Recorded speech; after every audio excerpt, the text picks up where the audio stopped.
Sounds good. Okay, so thank you very much for having me. Thank you, Gold Country Writers. Thank you, Margie, for the invitation. I'm really honored. I recognize some faces in this audience, and there are some really great authors here today. So, if you disagree with anything I'm saying, please tell me after, not during. It'll be all good. Did you need to do something? Oh, no. Okay. So just to save you typing, if interested, this is the QR code to the website where you can keep track of me, which is probably a good idea. And you can also get an idea of what's going on. Before I start, there's a tiny bit of housekeeping, and I just want to be clear about it. So this is a presentation that is multimedia. There's some kinetics, but it's also multimodal, which means there's a small percussive event right in the middle, which the last time I gave this presentation, an individual had a health event, which is why we ask everybody to sign the medical release before we started. So, I don't know why you're laughing. Margie, you have those, right? You're way ahead of me. Okay. So yes, I'm lying. I don't have that problem. Horror and humor. They seem like they're at opposite ends of the spectrum. I don't think they are, and people who are smarter at this than myself believe that too. And we'll kind of touch on some of those issues. There are some similarities that I think are so poignant that we often gloss over them. And I think they're incredibly important if you're going to be successful. It's also tougher to do it. But I'll give you an idea. Horror, think about this. First of all, show of hands, who's a writer here? Okay, very good. Great. Who here writes screenplays as well? Very good. I don't want to put you on the spot. Have you optioned, do you do just screenplays or do you adaptations of books as well? Yeah, I also write books too. Okay, excellent, good, me too. So, I mean, it's, we'll commiserate because this is a crazy business. What I want to talk about is, for example, horror can be quick. Humor can be quick. In horror, you're walking down a dark hallway. Suddenly you find yourself, a door opens, a cat jumps out. That's a jump scare. And jump scares are sort of a staple. In fact, if you saw the recent sort of like trailers for the movie Primate, and I don't know if anybody's seen it, they're using a really interesting marketing campaign because they're having cameras set up to watch the audience. And now they're showing everybody jumping and carrying on whenever there's something scary in the movie. And that's what they're using to sell the film. Jump scares are good, you can't live on them. In humor, it's the quick joke. Why does your smartphone not like to go to the dentist? It doesn't want to have its Bluetooth removed, right? So, I mean, these are dumb jokes, they're quickies, they're 9-year-old kid jokes, but they work. There's also stuff that's a ton more involved. The build-up, the setup, the kind of intrigue, and then the payoff. This is true for suspense, this is true for drama to some degree. This is really true for humor. And it's often best if it's drawn from real life. Quick show of hands. Everybody know Buffalo Bill from Silence of the Lambs? Does anybody know where that came from? Yes, sir. Ed Gein? Ed Gein, that's right. Ed Gein, the guy that killed his mom and made lampshades out of skin and bowls out of skulls and then made a woman suit. Fairly famous. He really inspired first the character in Psycho. The Norman Bates character was actually predicated on this guy. So real life is interesting. Humor is interesting and has some predicates too. From a novel and from a film standpoint, Ed Wood is a classic example. There's a recent story. This is kind of bad because it has a tragedy in it, but we've had issues with agriculture and tariffs. And so there was a political junket recently where all the politicians piled into a van and they were driving around looking at farms and ag setups, and the driver of the bus hit a rock and it careened off the road and slammed into a tree and bodies were strewn everywhere. And this farmer who owned the pasture saw this happen and he went out and he did an assessment and determined everyone was dead. So he buried them. And in Kansas you can do that. This was in Kansas.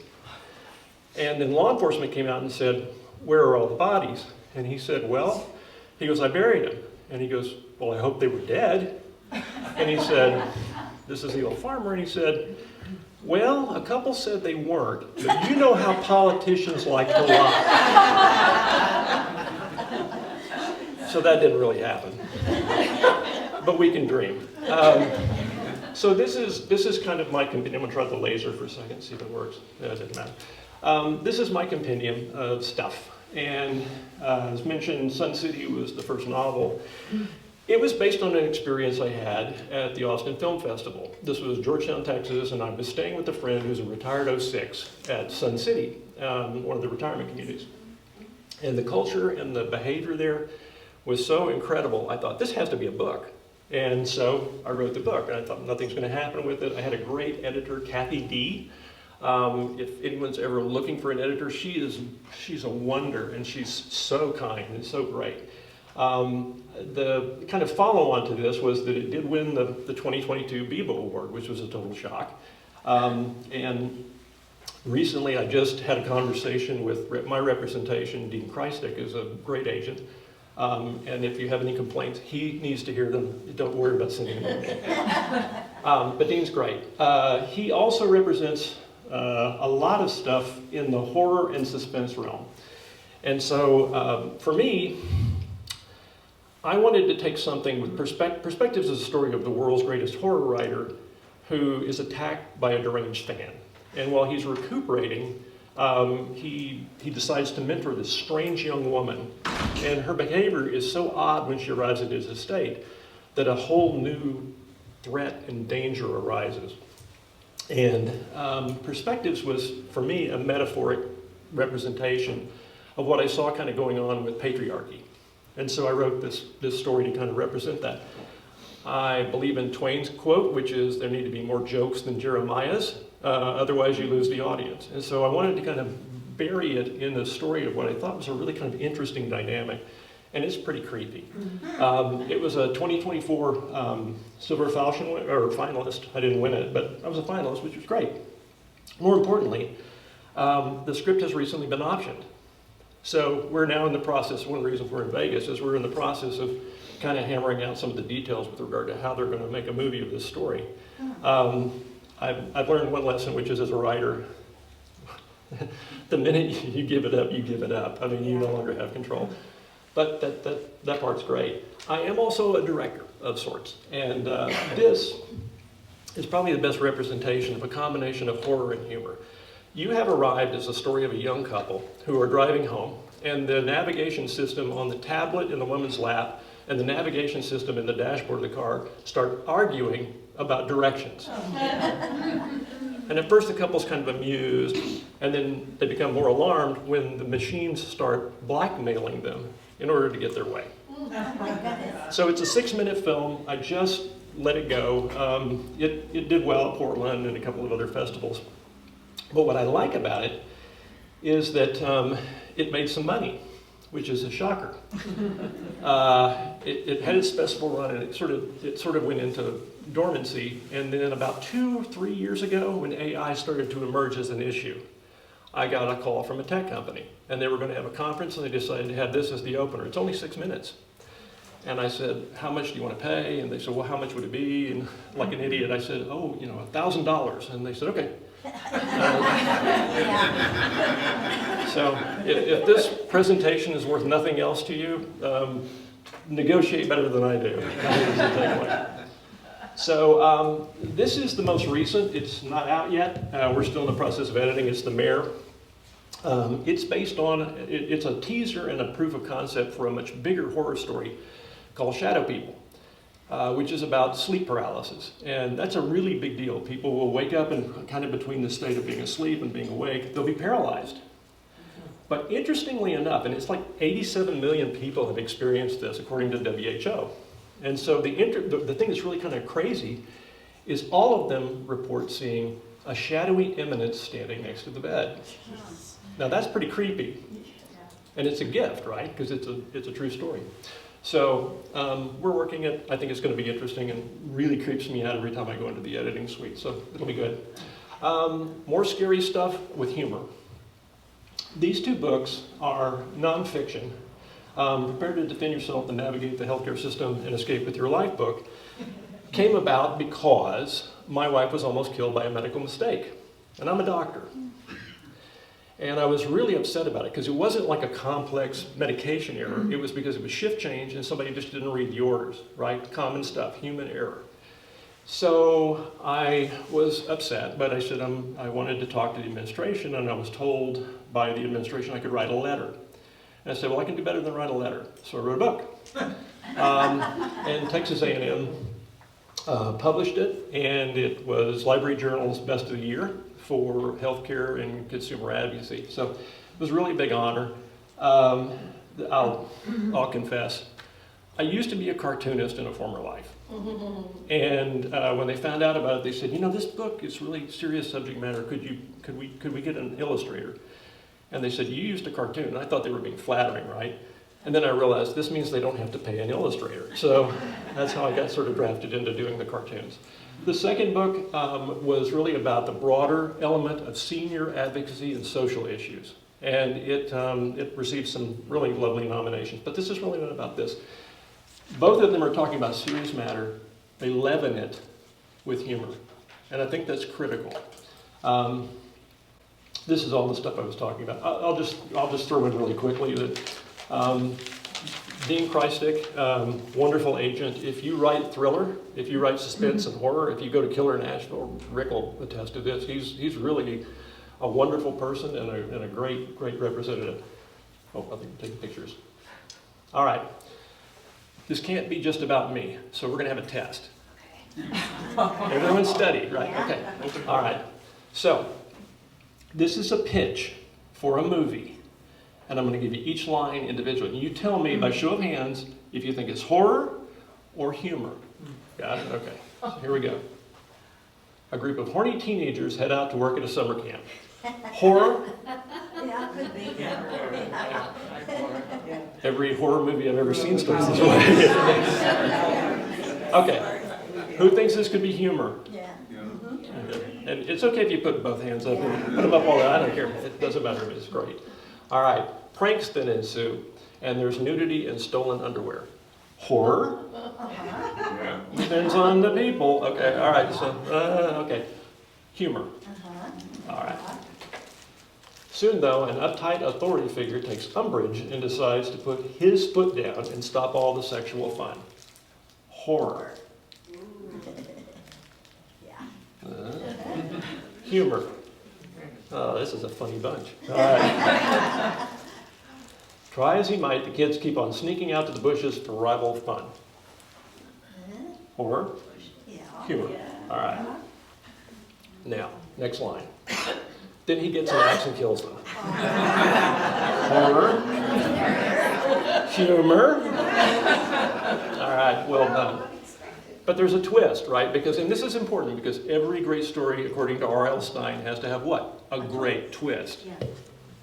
But it's a big rubber axe, and he knocks himself out, and the kids go on to work at a golf course with an angry gopher. All right. So, this gives an illustration of what I'm talking about. There are similarities, and you really can't tell sometimes as you get into it, even when you're writing it. If I say to you, an insane, bald man with a unique, surreal perspective creates chaos among those around him, do you think of this guy? Colonel Kurtz from Apocalypse Now, which, by the way, I think is a pretty horrific film if you consider the atrocities of war and the elements that are there. By way of Joseph Conrad, by the way. Or do you think of this guy?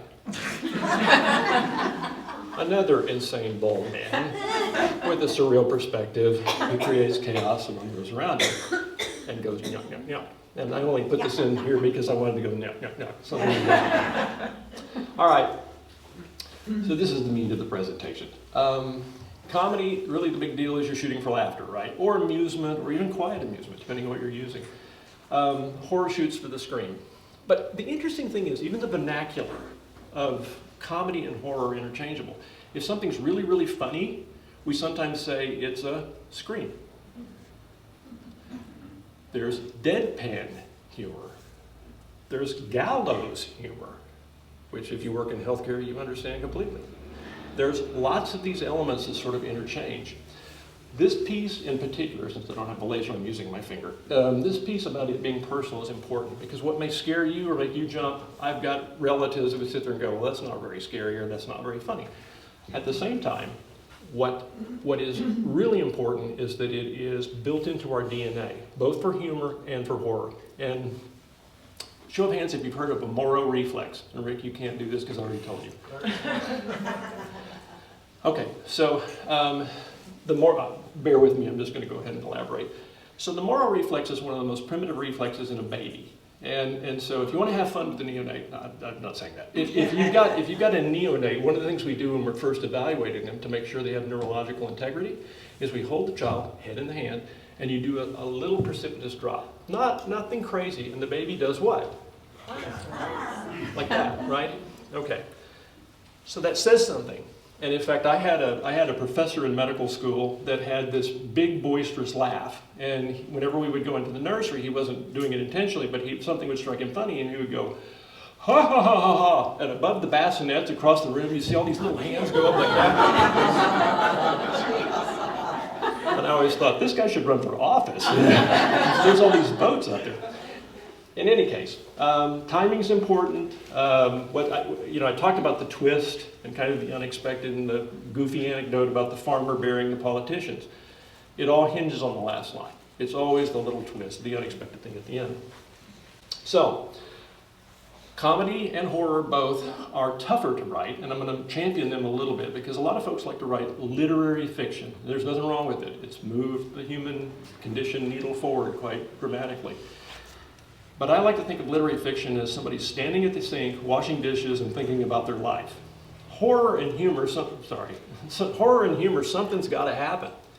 Otherwise, it doesn't work. The other thing is, horror and humor are a lot like high school and a pass-fail grade. It either works, the joke works, or it doesn't. You're either scared or you're not.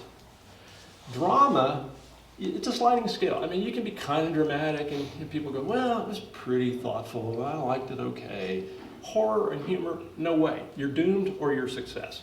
That doesn't mean you can't have variation. And I'm gonna show a slide next, and it's a borrowed slide, so I'll give attribution on it. I apologize for the quality of the slide.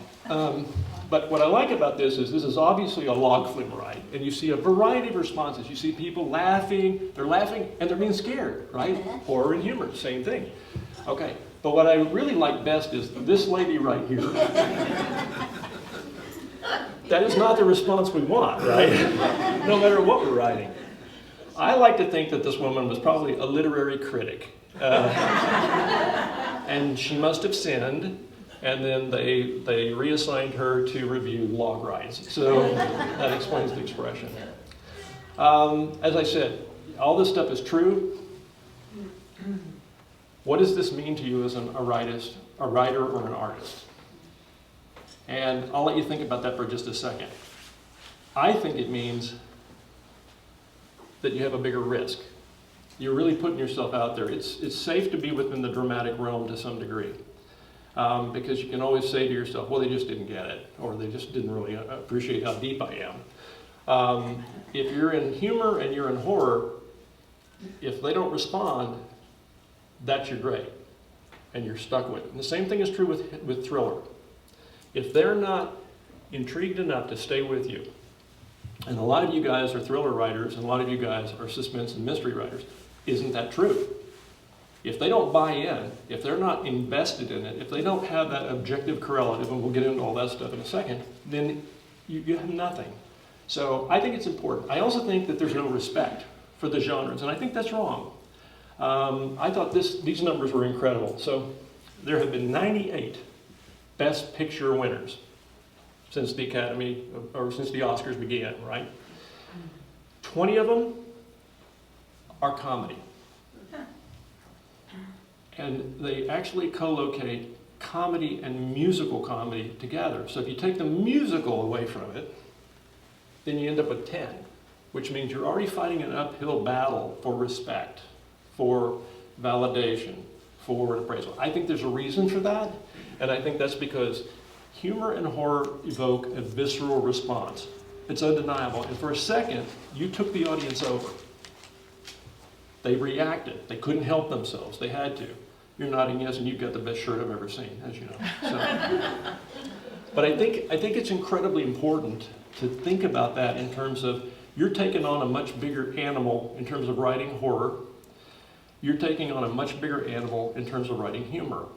And it's a little daunting at times. And it's also incredibly challenging. The other thing is I think there's a little bit of a punishment factor. And this is only my opinion. I don't represent my sponsor, Ambien, or anything else. I mean, I'm sitting here just kind of talking off the top of my head. But I will say, I think that there is a reaction from critics, especially on humor and on horror, because if they were scared in the seat, if they were provoked to laugh, then later on they feel a need to kind of compensate. And I think it's subconscious.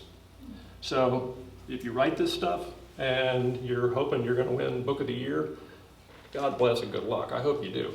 But you're up against a big prejudice at times. Oh, and by the way, I don't know, how many people here think Parasite, if you saw it, was a comedy? Okay, you did? Wow. Good for you. You're right. According to the Academy, it was a comedy. I was freaked out about it. That just tells you what I know about horror and humor. This is a great quote by Alfred Hitchcock, and it's really true. He also said that when he was making Psycho, he did not set out to make a scary movie. He set out to make a comedy. Isn't that crazy? Get it? Okay. I'm all alone here. All right, good enough. I talked a little bit about the biology of it. I talked about the moral reflex. The truth is there is a surge in a dopamine release that goes along with this. One of the things that I think is crazy about all this is the fact that we have rules of comedy and rules of horror, and we talked already through those things, so I won't go over them again. But we need it, apparently. Psychologically, we need this. And I think back to, like, campouts and being around the campfire. And what's the first thing they tell you about the guy with the hook in his hand, you know, and scare you? Okay. Or they tell you a funny story and you usually get in trouble. So I think that there's evidence scientifically for what I'm talking about, and so does Dr. Julia Wilkins. T.S. Eliot, he's a funny guy, right? Well, I think this is a scream because he actually said that Hamlet was an artistic failure. And it was because Hamlet was too abstract in terms of making a connection with the audience. So you have to have context, and that's what this slide is all about, the objective correlative. And I'll give you an anecdote. So there are 3 Catholic older women, and they have lunch every Wednesday. And they like to talk about their world, and they tend to one-up each other sometimes. Well, on one Wednesday they're having lunch, and they start talking about their sons. And the first lady says, "My son just became a priest. And now when he walks in the room, everyone says, 'Oh, Father.'" They go back to eating, the second lady's eating, and she says, "Well, my son was just ordained cardinal. And now, when he walks in the room, people say, 'Oh, your eminence.'" Third lady's eating, doesn't say much. They think that they've got the upper hand. She finally says, "Well, you know, my son did not go into the clergy, but he's very good looking. And when he walks in a room, the women say, 'Oh, my God.'" So, yeah, there are mostly women in this audience. That explains that. All right. So, comedy gets no respect. Horror gets no respect. The audience loves and then hates you. You scared them, you freaked them out. They kind of go, "Well, it wasn't that scary. It wasn't that funny." There's a little bit of a payback for that. It's a lot like dating in that respect. They love you, then they hate you. And finally, it's a ton harder to do. Yeah. So why in the world would anyone want to do this? It's like saying I want to climb Mount Everest to get a breath of fresh air. I think it's because sometimes horror, science fiction falls in this category too. Horror and comedy let you talk about things you can't talk about anywhere else. And the truth is, and this is a great anecdote, it's not mine, it goes to a woman, her last name was Murphy, she was LBJ's speechwriter. And for those of you, LBJ was a president of the United States. All right. The thing that she would say is, Tell a joke at the beginning, put the meat in the middle, and fly the flag at the end. And that was her formula for every speech she ever wrote for LBJ. It also works for literature, I think. Get Out is categorized as a horror film. It also has incredibly comedic elements to it, if you think about it. It's a really good mishmash. But it allows us to talk about. Yes, sir? I was going to say, Get Out was written by Jordan Peele, and he was primarily known before that as just comedy. Oh, he was. He was. And they were geniuses at comedy. Yeah. I mean, Keanu is a brilliant film that those two guys actually collaborated. I just love that. I love that movie. Yeah. But yes, I don't know how many of you have seen or know of the Milagro Beanfield War. Oh, yeah. That's Robert Redford's first directorial effort. Really great film. Comedic. It talks about metaphor and theme is what I'm talking about here. What these films have specifically done, and the books that gave rise to them, because most of these were books before they were films. If you've seen Swimming with Sharks, that is a tremendously disturbing, dark comedy.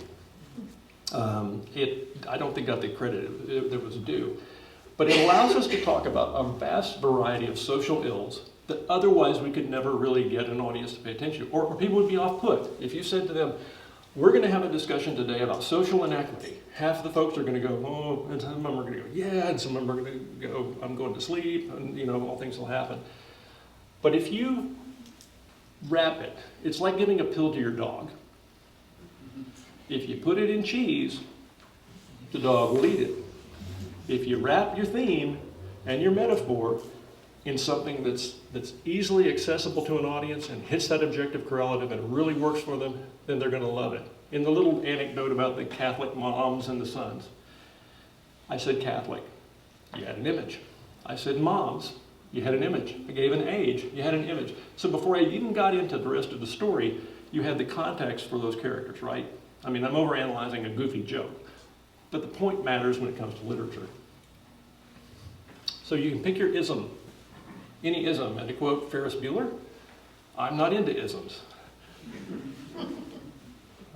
I won't give the rest of it. It's a great line. So, comedy and horror, the reaction is involuntary, like a sneeze. Artists use it, politicians use it, the best politicians use it incredibly. They neutralize opposition with humor.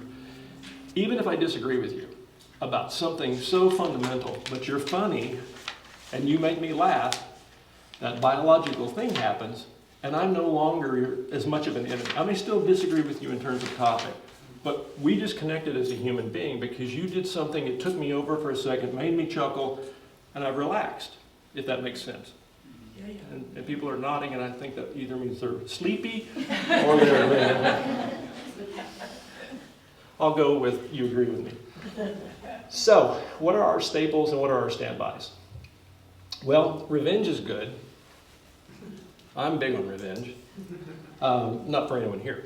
But I think that if you look at it across an array of what I consider to be really good horror films, really interesting horror films, and really interesting comedy, and I'm just going to take a second and kind of pick on these. So, Office Space. If you've seen Office, anybody seen Office Space? Yeah. Okay. It's a Mike Judge film. It's live action, the Beavis and Butthead guy that ultimately went on to make a ton of really clever but underappreciated comedies, did this film. It was a commercial flop. Jennifer Aniston and a host of folks, Steve Root and a bunch of others, Gary Cole, it died at the box office, and then it became a cult film. And it's got this huge following. And now if you say something to people of a certain generation about TPS reports, they all start laughing and give you this weird look. Spare you the whole story. Oh, Brother, Where Art Thou? Is a ripoff of Ulysses, right? Although it's a great ripoff of Ulysses. But it's technically about what? Revenge. Ulysses and wanting to get home and then ultimately finding out that he thinks he's been betrayed by his wife, right? That's a fundamental element of that story. In this, it was brilliantly done. Horror is much easier, though, with revenge, right? It's always the avenging angel, the specter of revenge, whether it's because of teenage promiscuity or because something bad happened. In the original Nightmare, What happened to Freddie? He was burned. So he's come back to get after everybody, and he's going to get their kids. Friday the 13th. Promiscuity is bad, and you will get killed at camp. That's the message of Friday the 13th. And yet, it's not a good birth control mechanism. Halloween, same thing. Promiscuous kids, and here comes Michael Myers with this weird mask. By the way, if you've never heard the story of that mask was William Shatner mask on Hollywood Boulevard, and they took it into the back room and just shaved off the eyebrows. So when I see Michael Myers, I just can't help but think of Captain Kirk. So I wanted to loop back around to the idea behind this. I was at a conference at the National Academies of Science, Engineering, and Medicine. I was on a panel there, and they were talking specifically about elements that were changing healthcare. This was in 2017, and they talked about this thing called AI. And everybody went glassy-eyed, and then they started thinking about their crustless sandwiches they were going to have for lunch. But I was disturbed by it, and I thought that there were some elements coming that were going to be unregulated and uncontrolled, and it was brand spanking new territory. So we decided to do a little vignette, if you will, about this couple and about them struggling with it and what then could happen with the machines. And as I said, it did well. People liked it. It's done fine. This is the link to it. If you're interested, feel free to watch it. Feel free not to watch it. It's up to you. I promise nothing.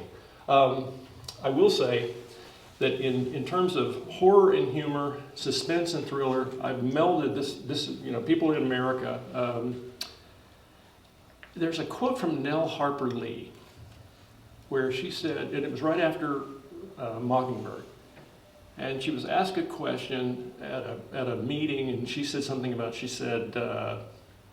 America is not a place where something light and fine and effervescent can last long. And I remember the first time I heard it, I was a kid, and then later I heard it as an adult, and I was like, wow, it just resonates every single decade that I've been alive, right? And she said, no matter what you do, she said, sometimes there's a dinner, maybe there's an award, and then comes the inevitable question, what's next?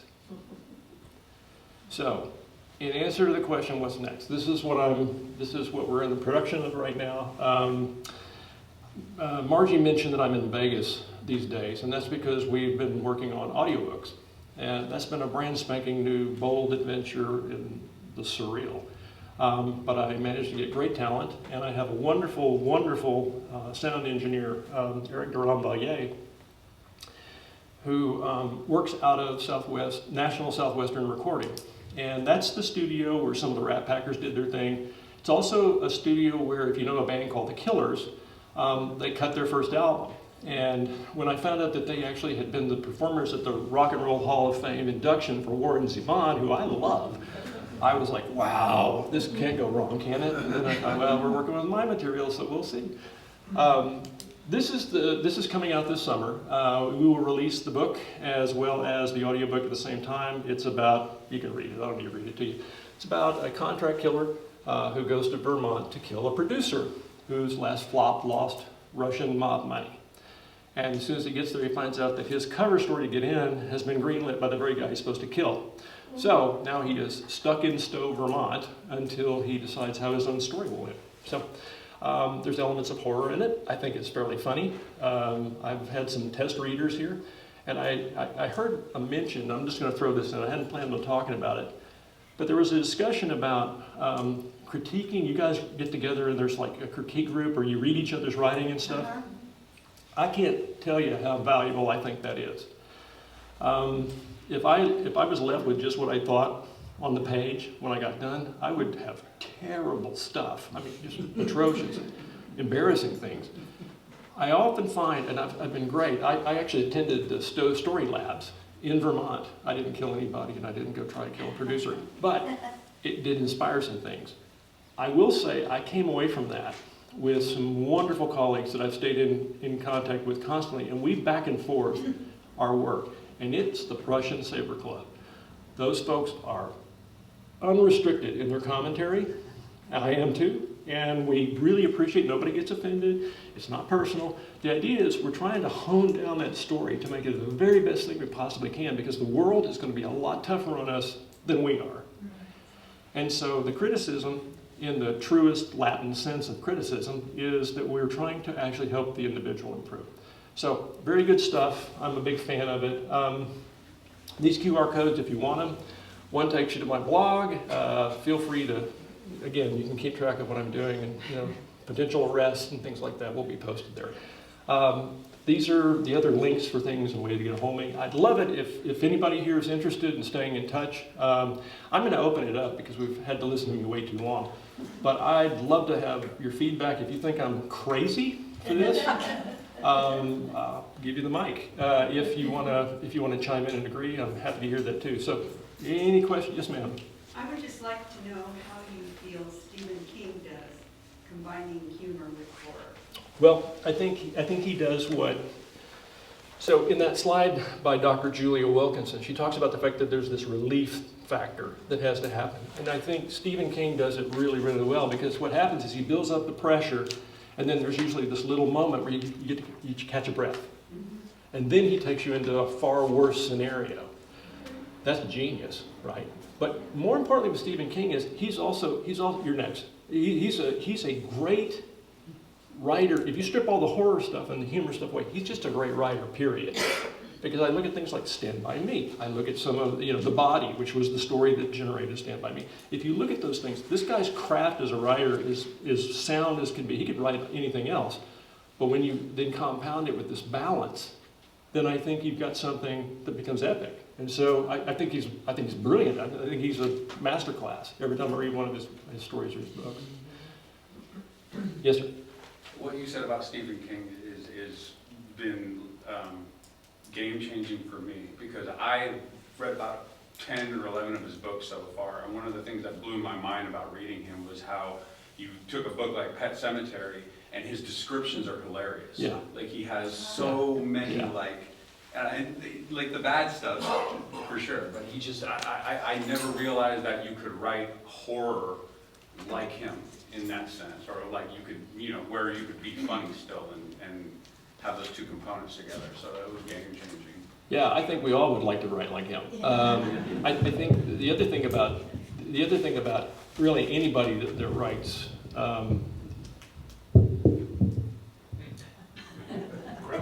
It's tectonic. So I think. Sorry, I did that for you. The thing for me is that they can blend. I think that if you have horror without humor, then it's too much for an audience. If it's constant tension, they're going to quit. They have to. They can't sustain it. If you're trying to be funny, it doesn't work. There is a thing now, and I love this, it's a generational thing, of elevated horror, which is the idea of theme and big items that we're talking about in the context of a smaller, if you want to call it, horror film or comedy. And comedy, I think comedy without heart, or without an element of significant heart, just flat doesn't. You undersell the capacity of the art form. So I appreciate your comment on that. You had it. Yeah. Yes, sir. I'll go to you next time. Yes, sir. Oh, I don't know if it was you or Margie mentioned Esther's Follies. Yes. Was that in Austin? It was. I was broke, as is often the case when you're, A doctor? prompted to, early on, yes. And for a while thereafter. Yeah, no, so, good point. I had written some short stories in college. One of them was supported by the poet Gwendolyn Brooks. And she became a real supporter, and she was so generous. And her statement was that I should expand some of that work into a book. And so after college I'd quit and was working in a tech position at an emergency department in Austin, Texas, and to make extra money, because you don't make any money doing that. Rick's done it, and it's like there's no money there. But I would go home every night and write on a Smith Corona Selectric 12. Great typewriter. And in the process of it, and I heard about Esther's Follies, which is like a second city in Texas, or a groundlings kind of thing. And they were looking for some stuff, and so I wrote these one-off pieces that were just so bizarre. I thought they're not going to buy it. And this woman, Shannon, called back and said, "Well, we'll pay you like $150 for this." You know, and this is the 80s. It's like $150. I could buy a house. You know? So yeah, so that's how the Esther's Follies thing happened. I like to think that most of those stories had a poignant element to them, or those sketches had a poignant element to them. In fact, we're getting ready to do a short film called Inhuman Resources, which has exactly that. So I won't give it away because I'll get in trouble with my partners. But it's a hoot. Yes, ma'am. I am streaming right now. Right now? Well, yeah. Should I be jealous? After I finish this. Oh, okay. Of a video, The Man in the High Castle. Oh. That is so tense, so horrible, that it has you sitting on your edge of the chair every second of the day, and there's no humor in it at all. And I am on season 3 right now, and I have to tell you, I can't watch it 2 or 3 episodes at a time because it literally upsets me, makes me dizzy and ill. There's no humor in it, but it keeps you on the edge of your chair and you have to watch it. I think, yeah, I'll get with you. So I think you mentioned something interesting. I watch Stranger Things, right? And what I like about Stranger Things, and it allows me to stream it and kind of keep going, is the fact that there's breaks of real humor, especially if you lived in the 80s. Oh my, you nailed this weird stuff, right? So it's good. But you illustrate what we were talking about. It is exhausting to be constantly pushed with that kind of stress in a story. Yeah. Yes, sir. One of the things I wanted to ask you about was setup, or preparation with setup. So I was talking to a writer friend one time, and he was telling me how the setup between, you know, like a good screenplay versus a good joke is nearly identical. Yeah. And you said there's a joke out there that goes, I've been looking for my wife's killer for the last 2 years, but no one wants the job. It's like you have that twist, and then he goes, That was not my joke. and he goes, now look at the film like Seven, which has, you know, that's the what's in the box and everything. It's the twist at the end of that. There's so much good setup before that. And my question was, when it comes to your writing and your stories, you know, planning them out, like how do you go about that? What's your process maybe? So that's an interesting question. And Rick and I were talking about this last night, actually, a couple of times. This only works for me. I like movies. I was weaned on movies. I also was weaned on some great literature. My mother introduced me to the magnificence of words when I was a kid. And she had an affinity for it. And at 11, I read William Faulkner's Barn Burning. And because I had a ne'er-do-well father, I identified with the kid in the story, and I was hooked, even though it was Faulkner, which is, God, those long expositional passages will kill you. But it was a great story. My process now is often I'll get an idea, and I'll knock the beats out first. I need to know where I'm going with it. Now it can change, it could be twist, or a different direction. But mostly what I'll do is I'll knock out my beats, and then I often find myself going to dialogue next, and I usually write a screenplay. I'll write the screenplay first, and then I use that as the bones for the book. And often ironically, what happens when I'm writing the book aspect of it, I'll go back and change certain things because as I'm working the book, I'm like, well, this works better if you do this.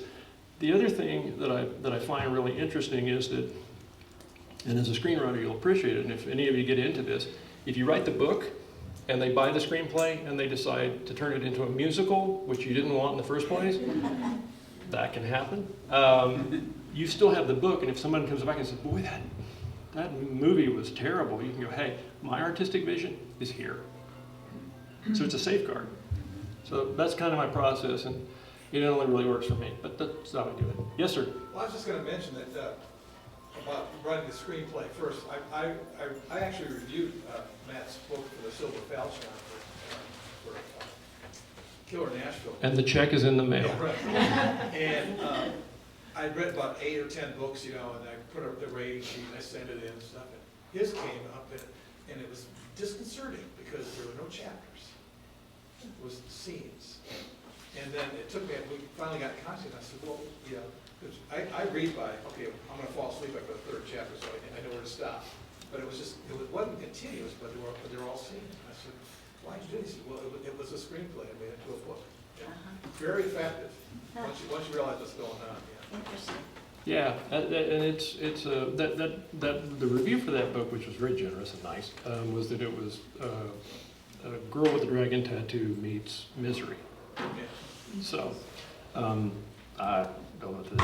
I do have to say, you mentioned something, and I just want to say this for the people who might watch this. I don't know, the insomniacs or folks that are going to watch this ultimately in the long run. The camera adds 20 pounds. It ages you 15 years, and there's an ugliness rating of 15%. So in real life, I'm much slimmer, younger, and much better looking than last time. Anybody else? I've exhausted. Oh, yes, ma'am. You know, I was just sitting here thinking about horror and where it might have happened in particularly movies. You think about Charlie Chaplin. I mean, he was always getting run over or falling. The Three Stooges, they were always beat up. And I'm thinking about myself. I can remember going to the theater to watch Alfred Hitchcock, and it turned out to be Psycho, and the lady gets killed in the shower, and these are very different kind of horror problems than what we're seeing today, where like Silence of the Lamb, where the bad guy is eating the good guy. You know, is it that we've become Decent.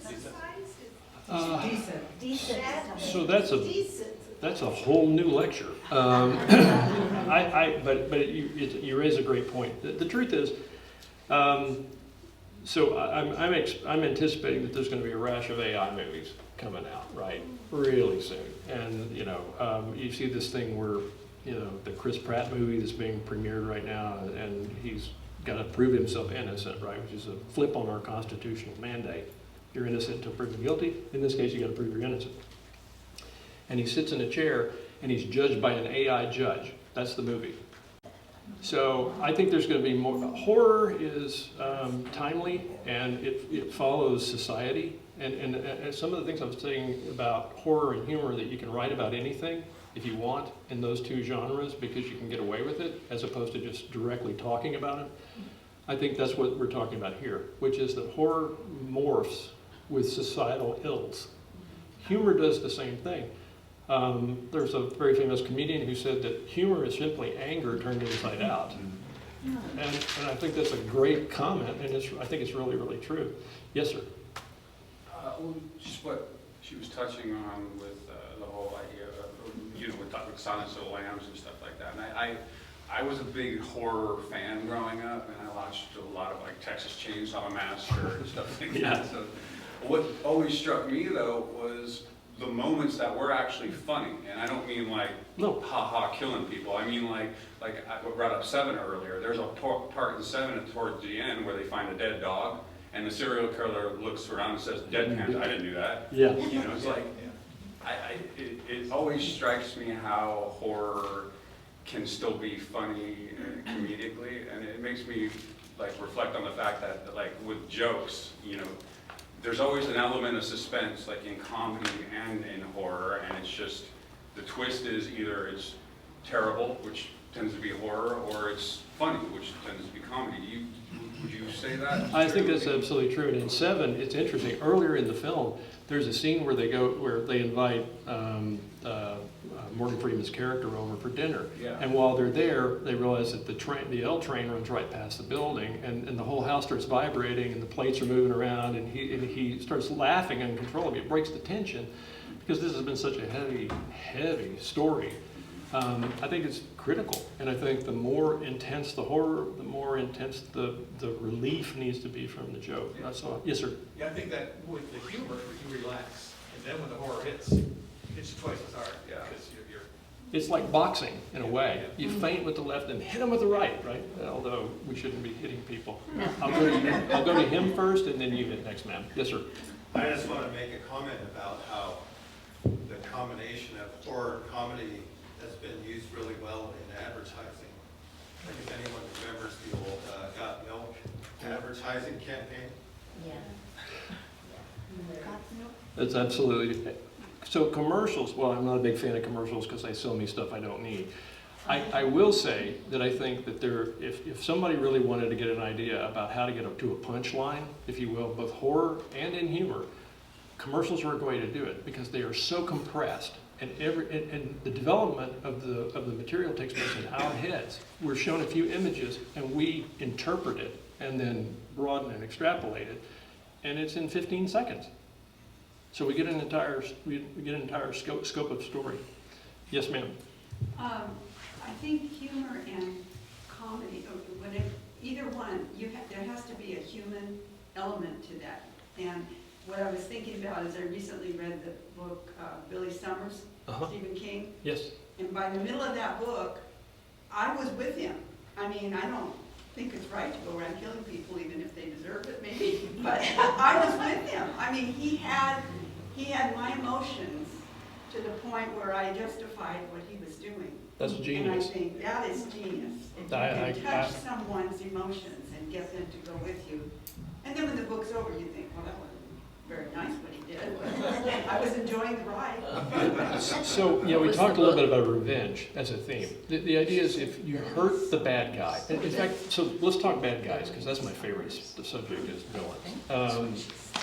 The more complex, interesting, and even sympathetic the villain, the better the story is, and the more impressive the hero ultimately. It's a paradigm that's really interesting to me. In that story in particular, there's an old statement that says you can justify somebody doing terrible things if they hurt an animal or a kid, because we get on board. May not like it, may not agree entirely, and certainly it can be off-putting.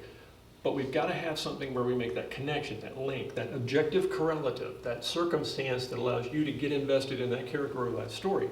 That's a great example, so thank you for bringing that up. Yes, ma'am. So I'm all done, right? No, you're yes. So what are you drawn to writing more, humor or horror, or combination? I think it's equal. Usually I work from theme. I have to have a reason to be writing, and theme is a reason I'll keep writing. If I'm writing just for the sake of writing, that's not any good. But usually there's something that either angers me, makes me think, it's funny, there's a trend I see, there's something that worries me, something's going on, or I have an experience, and I think it actually has an amplifying factor of humanity for me. I don't know if that makes any sense, but something has to trigger a need for me to talk about it. And then often a story starts to morph a bit. There are times, and this is the worst thing for me, is I keep a notepad next to the bed, right? Because I'll wake up at 2 in the morning and I'll go, lasagna murderers, and then I'll go back to sleep and I'll wake up the next morning and go, what in the world was I thinking? And the second thing is I can't read what I write. But every now and then a little gem pops out of the subconscious, and I think that's sort of the starting gun for the story. Anyway, yes, sir. I just finished A Housemaid by Frida McFadden, and I never heard of her before, so I looked into her bio, and she actually is in the medical field as well. So I wanted to ask you about, having a dual career, and how do you balance that? Well, so I mentioned Gwendolyn Brooks, the poet. She's the first African-American female winner of the Pulitzer Prize. She's the first poet laureate of Illinois after Carl Sandburg. And she was nice to me as a college freshman or sophomore. The world's funny that way. She has a statement, and it's famous. She says, "Poetry is life distilled." And I think it's the most brilliant line, right? And I think that what happens is when I'm working with patients or I'm working with tragedy or the nice thing about dealing with people in such an elemental capacity as illness and it's a nice thing, the most poignant thing is that you're seeing their lives compressed into this moment, and so much other stuff kind of radiates off of it. But you get a very concentrated poetry-like representation of that person in those moments, and I think it feeds it. So for me, it isn't why I went into medicine. I went into medicine because of Sophia Loren and Charlton Heston. But that's a dumb story, but I'll tell it. So I'm 5 years old. I'm watching a movie called The Cid. There's a scene in there where people are throwing rocks at lepers.